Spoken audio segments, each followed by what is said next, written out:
Good afternoon.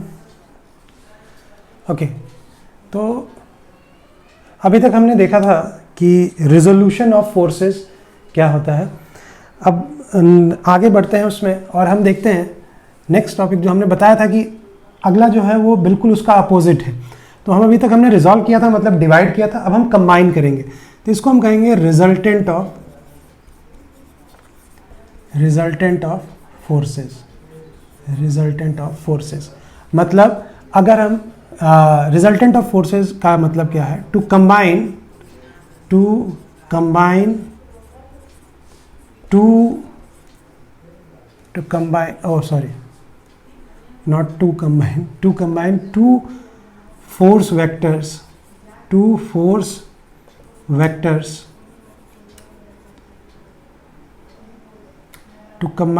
force vectors for getting to combine two force vectors to obtain a single net force which have same effect as of the real two forces। ठीक है ना? तो बिल्कुल उसी का उल्टा काम यहाँ पे है कि जैसे हमारा वहाँ पे हम एक फोर्स को दो पार्ट में तोड़ लेते थे। देखिए, ज़रूरत के हिसाब से होता है कि हम ऐसा क्यों कर रहे हैं। जैसे हमने उसमें दिखाया था कि एक वेट है, उस पर एंगल पे हम फोर्स लगाए और उसको हमने तोड़ के देखा कि कैसे वो वेट को बढ़ा रहा है। तो हमें इफेक्ट कहाँ पे किस तरह का देखना है, इस पे डिपेंड करता है कि हम क्या उस पर करेंगे। हमें रिजॉल्व करना है कि कंबाइन करना है। अब कहीं कहीं पे हमें देखा कि भाई हमें फोर्सेस लग रहे हैं, दो फोर्सेस किसी बॉडी पे लग रहे हैं, हमें उसका नेट इफेक्ट देखना है कि क्या होगा। ठीक है, तो हम वहाँ पे कंबाइन की बात करेंगे। ठीक है ना? तो ठीक उसका उल्टा है, वहाँ पे हम डिवाइड कर रहे थे, तोड़ रहे थे दो पार्ट में, यहाँ हम जोड़ेंगे और एक सिंगल बना देंगे। To combine two force vectors to obtain a single net force which have same effect as of the real two forces. मतलब जो दो पहले फोर्सेस जो इफेक्ट क्रिएट कर रहे थे वही इफेक्ट ये जो कंबाइन करने के बाद जो हमारा सिंगल फोर्स आएगा, वो भी वही इफेक्ट डालेगा जो ये दो पहले रियल वाले डाल रहे थे। बात समझ में आ रही है? तो इसको हम कहते हैं रिजल्टेंट ऑफ फोर्सेस। चलिए इसके लिए देखते हैं कि कैसे, क्या एक एग्जांपल से समझते हैं इसको कि what is the meaning of resultant of forces.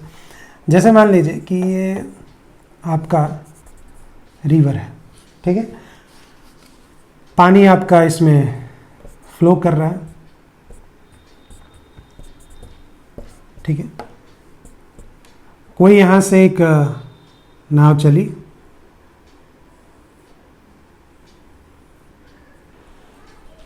ठीक है,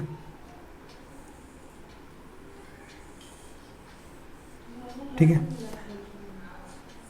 नाव यहाँ से ट्रैवल कर रही है, ठीक है, सीधी, ठीक, मतलब इस बैंक से, इस पॉइंट से ए से बी, ठीक है, नाव को जाना है। तो आप ऑब्जर्व कीजिए कि पानी, ये नदी का पानी है, बह रहा है, फ्लो हो रहा है। तो क्या ये नाव जब यहाँ से चलेगी तो ये इस जगह पे पहुँच जाएगी? नहीं, ये कहीं जाके यहाँ पहुँचेगी सी पॉइंट पे, ठीक है। ये नाव कहाँ पहुँचेगी? सी पॉइंट पे। अब भाई ये बात, ये ऐसा क्यों हुआ कि ये सी पॉइंट पे पहुँच गई? सी पॉइंट पे क्यों पहुँच गई? नाव को तो यहाँ बी पे जाना था, बट ये सी पे क्यों चली गई?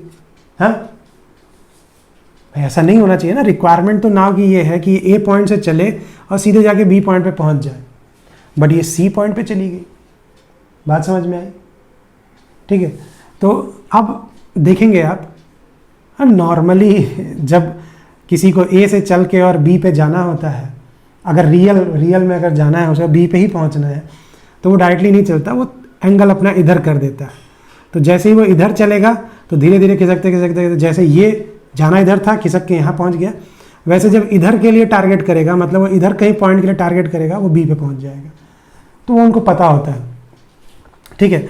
अब वो कैसे पता करेंगे और कैसे वो इसी जगह पे पहुँचेंगे, तो जब ये बात पता होगी कि अगर हम सीधे जाना चाहें तो कितना एंगल टिल्ट होगा, कितना कहाँ पहुँचेंगे, ये सारी कैलकुलेशन पता हो। अब पहली बात तो ये कि ये गया क्यों इधर, ठीक है। तो गया क्यों इधर, इसलिए क्योंकि नाव की जो मोटर है, जो इंजन है, वो तो इसे सामने चला रहा है, मतलब नाव भी तो एक फोर्स लगा रही है आगे बढ़ने के लिए। भाई नाव फोर्स लगाए तो चलेगी कैसे, पानी का बहाव तो इधर की डायरेक्शन में है, तो पानी का बहाव इस डायरेक्शन में है, ठीक है ना, और नाव जाना चाहती है उसके परपेंडिकुलर, तो नाव को भी एक फोर्स लगाना पड़ेगा। तो एक फोर्स तो नाव ने इधर लगाया, एफ, जो एफ लगाया फोर्स नाव ने, ठीक है ना। तो उसको आप कुछ भी दे दीजिए, बोट, जो हाँ बोट दे दिया, ठीक है ना, एफ बोट। तो बोट किधर लगाएगी, इधर, और फोर्स बाय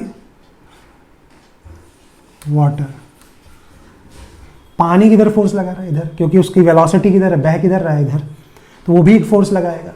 तो इन दोनों के फोर्स के कारण, अब देखिए सिंपल सी बात, अगर आपको रिजोल्यूशन वाला लेक्चर समझ में आया तो आप खुद ही बता देंगे कि दोनों ये परपेंडिकुलर होंगे।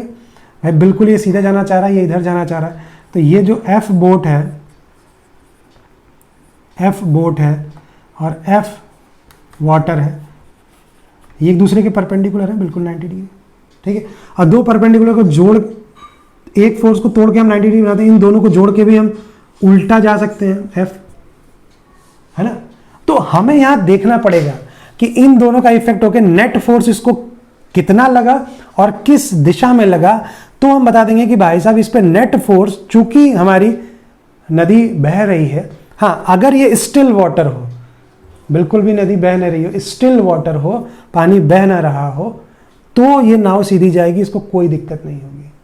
बट चूंकि ये पानी बह रहा है, इसलिए एक फोर्स इस डायरेक्शन में भी लगेगा और उसकी वजह से इसका जो नेट फोर्स होगा वो थोड़ा टिल्ट हो जाएगा, किसी एंगल पे लगेगा। बात समझ में आ रही है। अब ये जो एंगल पे लगेगा तो ये फोर्स हमें पता करना पड़ेगा कि ये फोर्स कितना है, ठीक है ना। और ये फोर्स की दिशा और मैग्नीट्यूड दोनों अगर हमें पता चल गया तो हम एग्जैक्ट बता देंगे कि सी पॉइंट कहाँ है। मतलब ये नाव थोड़ी देर बाद हमें जब अगले बैंक पे दूसरे छोर पे मिलेगी तो वो कहाँ मिलेगी हम एग्जैक्ट बता देंगे। और अगर हमें इतनी कैलकुलेशन पता है कि कितना टिल्ट हो रहा है तो उतना एंगल हम इधर दे दें, उतना एंगल हम इसको इधर नाव को ऐसे चलाएं, तो क्या होगा, पानी के बहाव के कारण जो उस पर लग रहा है तो वो टिल्ट होकर यहाँ एग्जैक्ट उस पॉइंट पर पहुँच जाएगी, ठीक है ना। बात समझ में आ रही है। तो इसको बोलते हैं कि इन दोनों का रिजल्टेंट ये एफ हो गया, ठीक है। तो रिजल्टेंट कई जगह पे हमें क्या जरूरत है, देखिए यहाँ पे क्या जरूरत है, हमें दो फोर्सेस हैं पहले से, हमें रिजल्टेंट चाहिए जिससे हमको पता चले कि हमारा एग्जैक्ट मोशन किधर होगा। बात समझ में आई, हम पता कर पाएंगे कि कहाँ जाएंगे। और वहाँ केस क्या हो रहा था कि वहाँ हमें एक फोर्स दे रहा था, हम सिंगल फोर्स ऐसे टिल्ट एंगल फोर्स लग रहा था, हमें देखना था कि उसका एक तरफ इफेक्ट कितना है, तो हमको उसको डिवाइड करना पड़ा। बात समझ में। तो दोनों ही चीज़ें हमारे लिए ज़रूरी है। ज़रूरत के हिसाब से हमें जैसी ज़रूरत होती है उस हिसाब से हम फोर्सेस को रिजॉल्व करते हैं या हम उसको डिवाइड करते हैं, ठीक है। तो अब ये बात होती है कि ये कर तो दिया हमने, बट अगर डायरेक्टली फोर्स आ गया, ठीक है, अगर ये दोनों फोर्सेस आ गए तो नेट फोर्स कितना होगा। और ज़रूरी नहीं है कि हर जगह ये 90 डिग्री पे ही लगे। रिजॉल्व तो हम करते हैं, वो हमारे ऊपर है कि हम रिजॉल्व कर रहे हैं। हम रिजॉल्व करना चाहते हैं तो हमने रिजॉल्व किया तो हमने उसको 90 डिग्री पे किया क्योंकि ईजी है। बट ज़रूरी नहीं है कि नेचुरल फोर्सेज जो लग रहे हैं, ये सब नेचुरल फोर्सेज है ना, पानी अपने आप लगा रहा है, ज़रूरी नहीं है कि ये 90 डिग्री पे हो। तब हम क्या करेंगे, अगर 90 डिग्री पे नहीं हुए तो वो जो रिजोल्यूशन वाला फॉर्मूला उसको उल्टा नहीं ले सकते। बात समझ में आ रही है। तो हमें क्या करना होगा कि आपने कहा कि नहीं ये जो भी है भाई सिंपल सी बात है, F cos theta F sine theta है, जोड़ दीजिए चले जाइए, नहीं ऐसे नहीं होगा। तो यहाँ और हो सकता है कि एंगल 90 डिग्री ना हो, तब क्या करेंगे। तो आपको उसके लिए रिजल्टेंट निकालने के लिए आपको कुछ तरीके चाहिए। तो रिजल्टेंट निकालने के लिए आपके पास कुछ स्टैंडर्ड तरीके हैं, जिनमें से पहला है parallelogram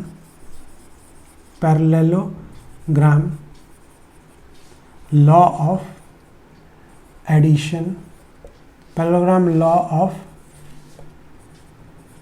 addition of forces, forces और वेक्टर्स कह सकते हैं, क्योंकि ये सिर्फ फोर्सेस के लिए नहीं है, किसी के लिए भी हम इसको यूज़ कर सकते हैं। ठीक है, तो बात समझ में आ रही है, parallelogram law of addition of vectors. अब देखिए कि अच्छा दूसरा जो होता है इसमें एक और होता है, एक लॉ, ये कई सारे लॉ हैं, एक लॉ है पैरेललोग्राम लॉ, दूसरा है triangle law, triangle law of forces, ये भी एडिशन के लिए ही है, बात वही है, जोड़ने के लिए ही।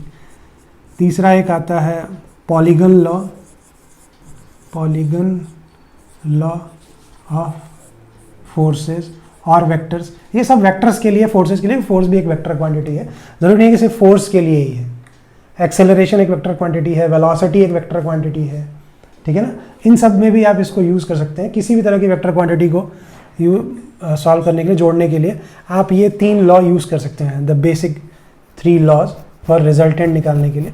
तो हमारे मैकेनिक्स में और सोम में तो यही सब है कि हमें रिजल्टेंट फोर्स का ही निकालना है, तो हम उसी का देखते हैं। ठीक है, तो बहरहाल पहला जो है वो है parallelogram law of addition of forces. इसकी स्टेटमेंट भी आपको पता होनी चाहिए, कई बार एग्जाम में आपको पूछता है कि state and proof parallelogram law of addition of forces, ठीक है ना, स्टेट एंड प्रूफ, स्टेट का मतलब उसको पूरा लिखिए, क्या स्टेटमेंट है, स्टेटमेंट चाहिए उसको। तो स्टेटमेंट क्या कहता है, ध्यान से सुनिए। देखिए सिंपल कुछ ऐसा नहीं है स्टेटमेंट कि जो लिख दिया वही स्टेटमेंट आपको वर्ड बाय वर्ड, या आप अपने वर्ड्स में कुछ भी बना के लिखिए, सेंस सही होना चाहिए, सारे पॉइंट्स इंक्लूड होने चाहिए। तो क्या कहता है ये parallelogram law, if two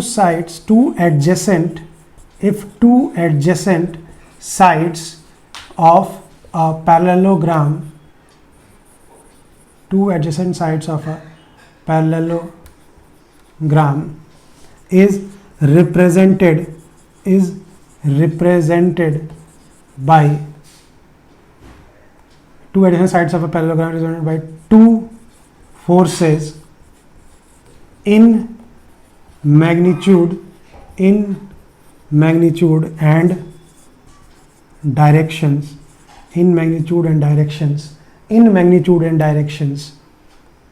then the diagonal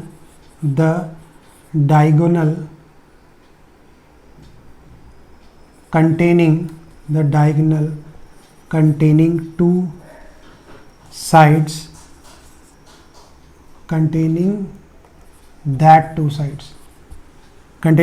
sides will be the resultant।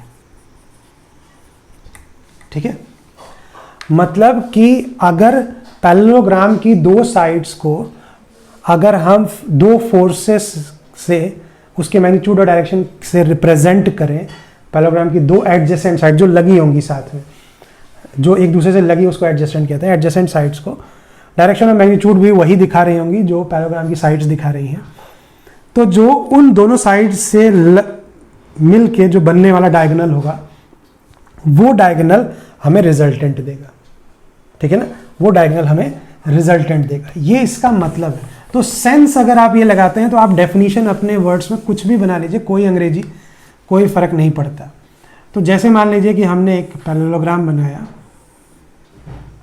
ठीक है, हमने एक पैरेललोग्राम बनाया, ये एक पैरेललोग्राम है, ठीक है। Parallelogram means opposite sides are equal and parallel, जो अब आमने सामने की साइड्स हैं वो बराबर और पैरेलल है, तो उसको पैरेललोग्राम कह रहे हैं।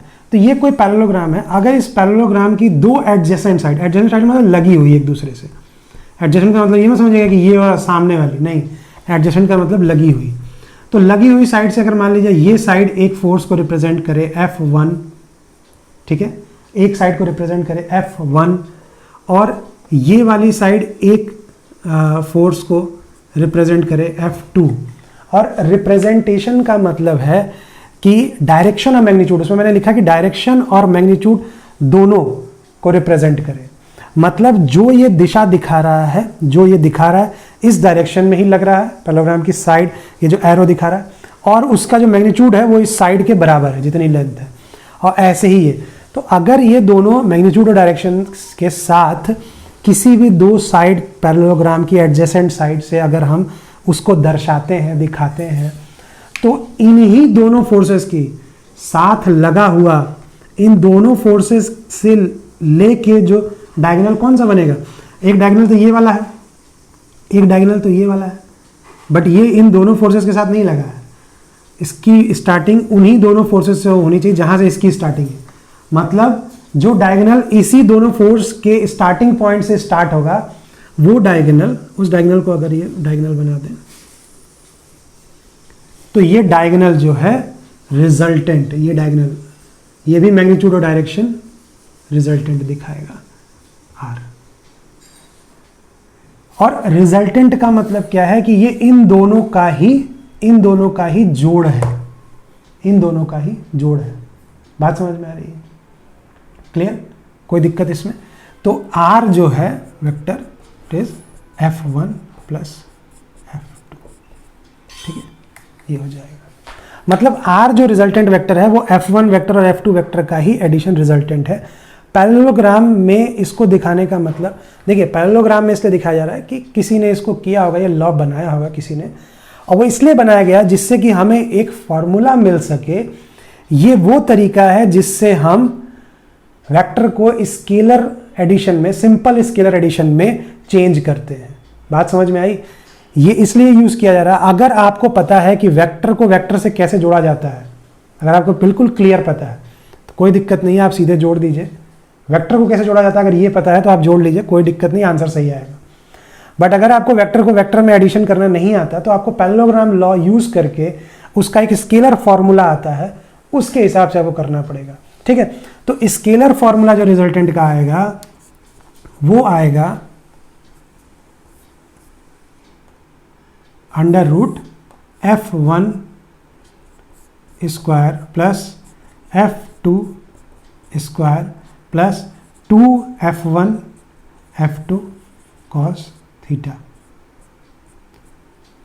ये सब रुक जाइए, ये सब में वो लगा हुआ है जो बार है, 2F1 F2 कॉस थीटा। और ये कॉस थीटा, थीटा एंगल है इन दोनों बीच में, F1 और F2 के बीच का जो एंगल है वो, और ये पूरे पे अंडर रूट है, ध्यान रखिएगा।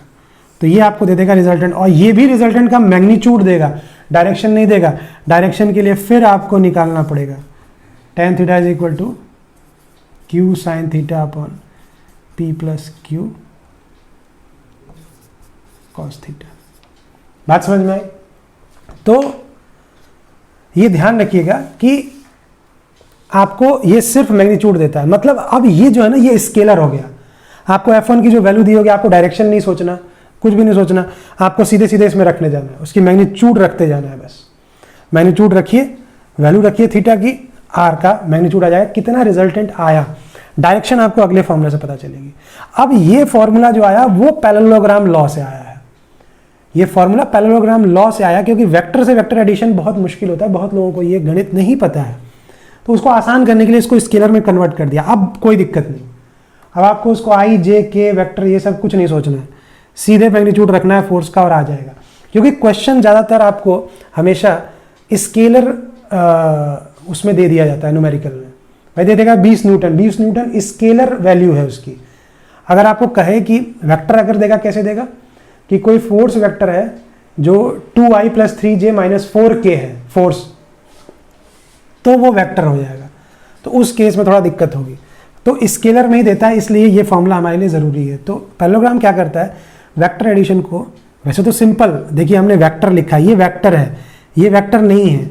अगर वेक्टर के साथ अगर ये बार लग गया, इसका मतलब ये सिर्फ मैग्नीट्यूड है, ये सिर्फ मैग्नीट्यूड है। अगर ये हटता है तो वो मैग्नीट्यूड और वेक्टर दोनों होता है, पूरा वेक्टर होता है।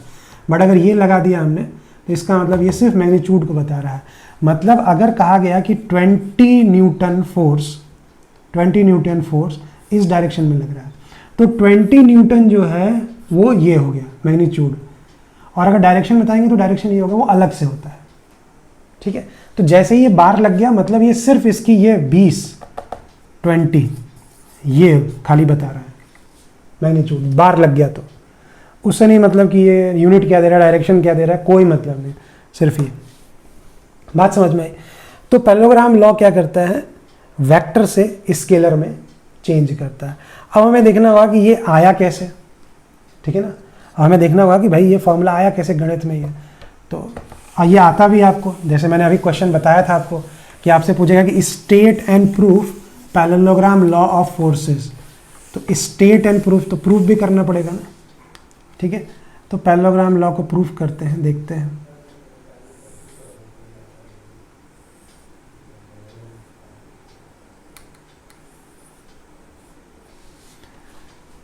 ठीक है, ये आपका पैरेललोग्राम है। फिर से आपने उसको F1 F2 फोर्स से रिप्रेजेंट कर दिया, दोनों के बीच का एंगल थीटा है, ठीक है। ये आपका रिजल्टेंट हो जाएगा, ठीक है, R resultant O A B C, ठीक है। अब क्या कीजिए कि OC को थोड़ा सा आगे बढ़ाइए, OC को थोड़ा सा आगे बढ़ाइए और B से इस पे परपेंडिकुलर ड्रॉप कीजिए। ज्योमेट्रिकल कंस्ट्रक्शन कर रहे हैं जिससे प्रूफ करने के लिए करना पड़ेगा, तो आपको ये सब लिखना भी पड़ेगा। एक्सटेंड OC टू, इसको कोई पॉइंट दे दीजिए, A B C D दे दीजिए, टू D एंड ड्रॉ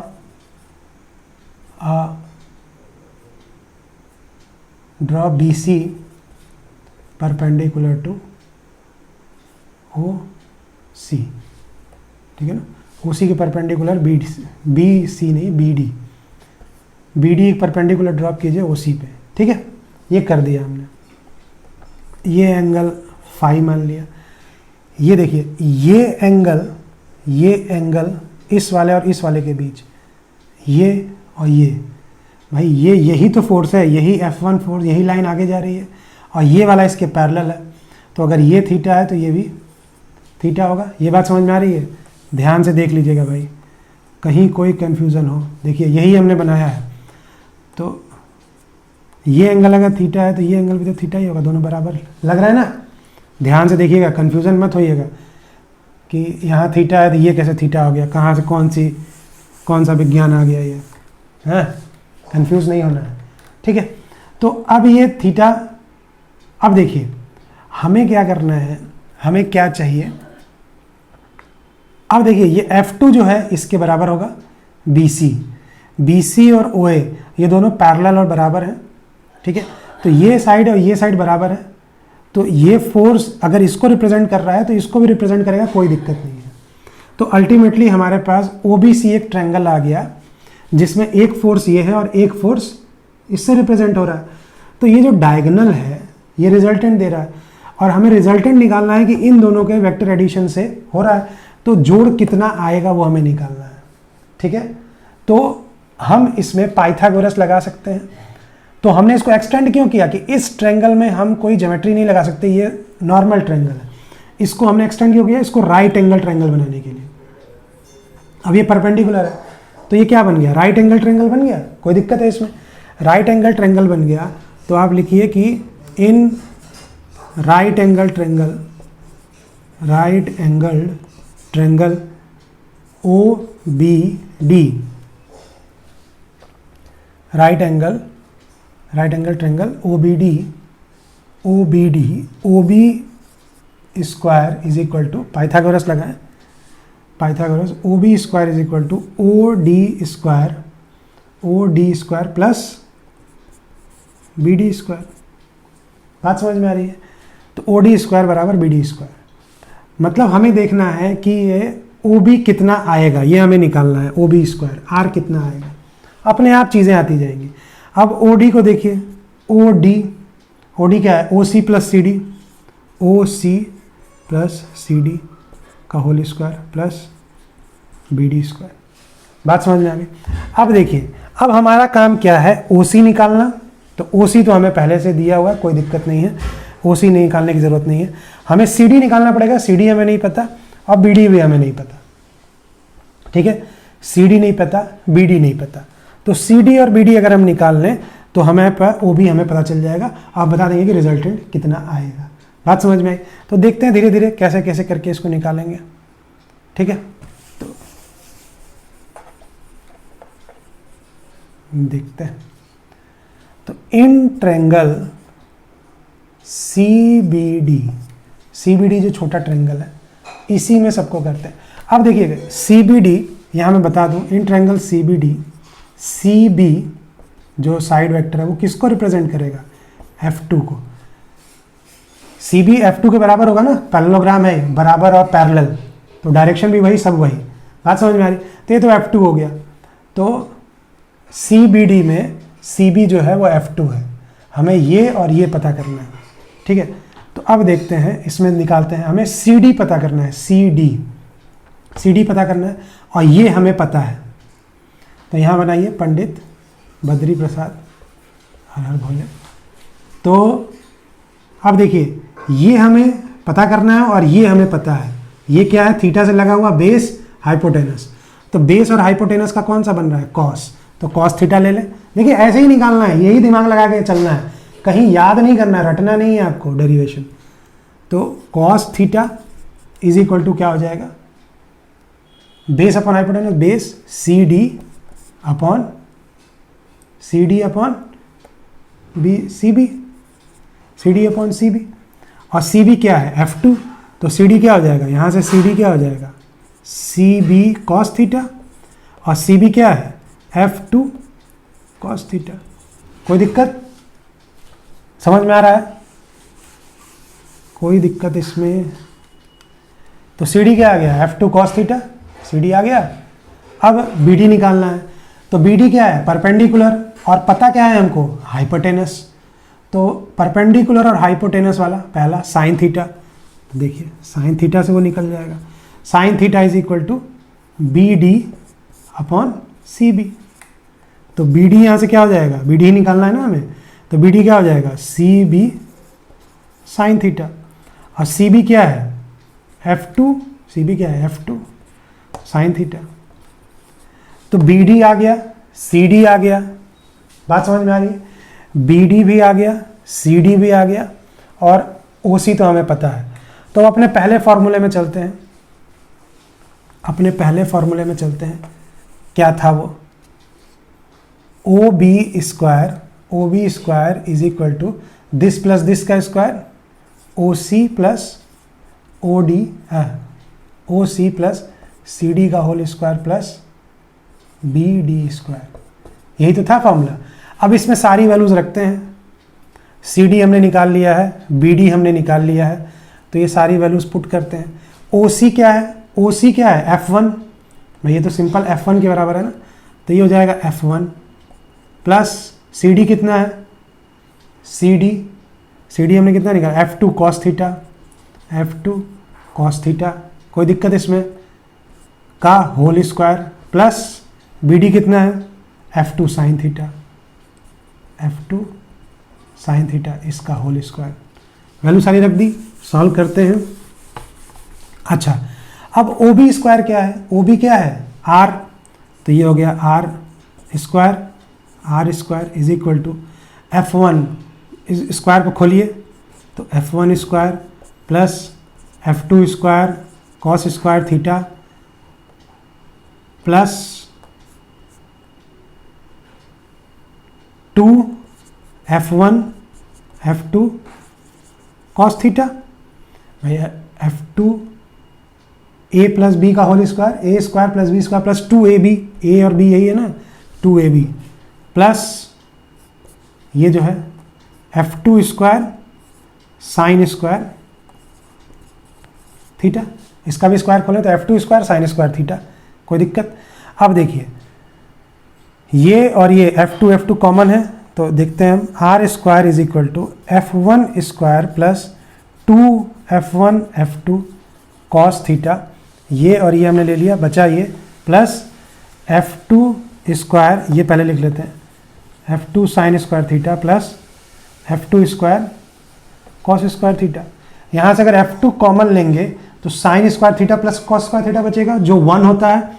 तो बाहर क्या आएगा भाई, यहाँ से देखिए F2 हमने कॉमन ले लिया तो ये हो जाएगा sine square theta plus cos square theta, ये क्या हो जाएगा 1, तो सिर्फ F2 स्क्वायर बचा। तो रिजल्टेंट आपका क्या आ गया, रिजल्टेंट आपका क्या आ गया, R square is equal to F1 square plus ये वाला F2 स्क्वायर बचा, F2 square plus 2F1 F2 cos theta. बात समझ में आई? तो अब इसको R अगर निकालना है तो फॉर्मूला क्या आ जाएगा, अंडर रूट जो हमने अभी लिखा था वहाँ पे याद होगा आपको, F1 square plus F2 square plus 2F1 F2 cos theta. आ गया रिजल्टेंट, प्रूफ हो गया जो फॉर्मूला हमने वहाँ निकाला था। ठीक है ना, यहाँ सब आपको स्केलर में ही रखना है। बात समझ में आई? अब एक थीटा देखते हैं।